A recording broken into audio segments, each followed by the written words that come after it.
प्रश्न 16 या 17 कांट के असमीक्षावाद को समझाइए। उत्तर: कांट का समीक्षावाद तर्क, बुद्धिवादी दर्शन एवं अनुभववादी दर्शन के मूल समस्या का निवारण है, जिसमें समन्वय की स्थिति निम्न रूपों में देखी जा सकती है। ज्ञान का स्रोत: अनुभववादी दार्शनिक अनुभव को तथ्य एवं बुद्धिवादी दार्शनिक बुद्धि को ही ज्ञान प्राप्ति का स्रोत मानते हैं, जबकि कांट के अनुसार ज्ञान अनुभव एवं बुद्धि के संप्रतियों के समन्वय का परिणाम है, अर्थात ज्ञान की सामग्री अनुभव व ज्ञान का आकार बुद्धि से प्राप्त होती है। ज्ञान का लक्षण: जहाँ बुद्धिवादी दार्शनिक गणितीय ज्ञान को, अनुभववादी दार्शनिक प्राकृतिक ज्ञान को स्वीकार करते हैं, वहीं कांट दोनों के ज्ञान को स्वीकार करते हैं। वह ज्ञान के संचलनात्मक एवं प्रागुभाविक निर्णयों को समशिष्ट मानते हैं। ज्ञान की पद्धति: कांट अनुभववादियों के अंगात्मक पद्धति एवं बुद्धिवादियों के निगमनात्मक पद्धति दोनों को ही अस्वीकार करते हैं। उनके अनुसार दोनों ही पद्धतियाँ ज्ञान प्राप्ति में सहायक है।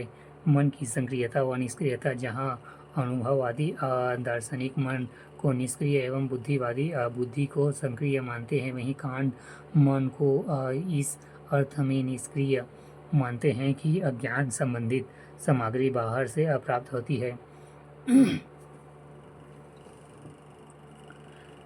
ज्ञान की क्षमता: जहाँ ज्ञान की क्षमता में अनुभववाद की परिणति संदेहवाद में व बुद्धिवाद में परिणति रूढ़िवाद में हुई, वहीं कांट ने देश और काल से परे वस्तुओं को किंतु समझ शक्ति और प्रज्ञा के आधार पर निम्न सक्रिय होकर ज्ञान का निर्णय करता है, वास्तविक रूप को अज्ञेय मानता है।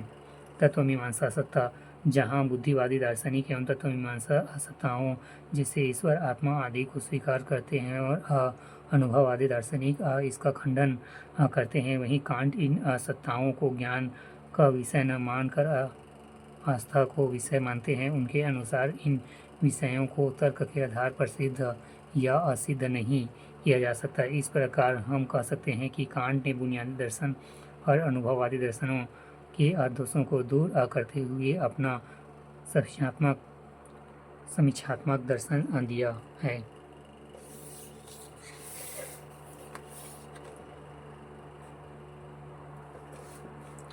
छत्तीसगढ़ लोक सेवा आयोग मुख्य परीक्षा 2019 भाग 1 दर्शन शास्त्र खंड 1 उत्तर की शब्द सीमा 30 अंक 2।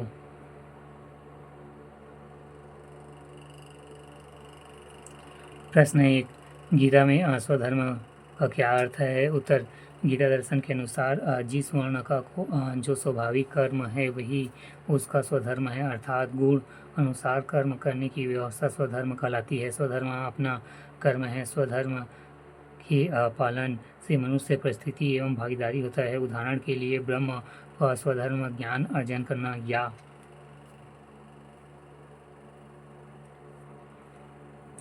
या चतुर्वर्ण्यम मया शिष्ट गुण कर्म विभागशः 4 वर्णों के समूह एवं क्रम मेरे द्वारा रचे गए संसार और प्राणियों की रचना त्रिगुण के आधार पर की गई है। जिस वर्ण का जो स्वाभाविक कर्म है वह उसका स्वधर्म है।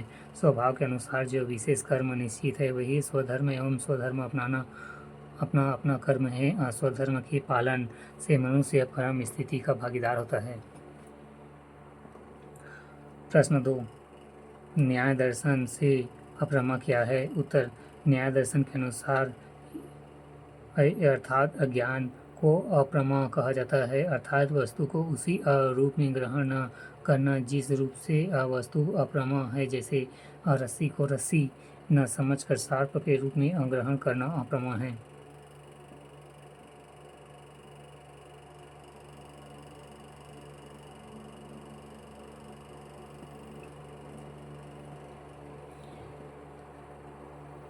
या पहला अप्रमा अनुभव नहीं है, दूसरा यथार्थ ज्ञान है, तीसरा स्मृति अप्रमा है उदाहरण, जब रस्सी से सर्प समझते हैं तो अप्रमा है। चौथा अर्थ अनुभव।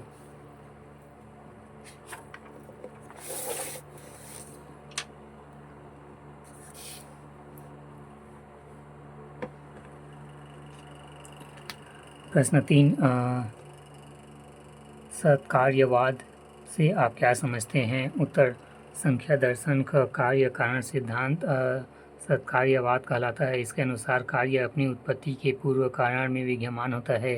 कार्य कोई नवीन उत्पत्ति नहीं है, अर्थात कार्य कारण का अविभाव है। उदाहरण, दही पहले से ही दूध में विद्यमान होता है।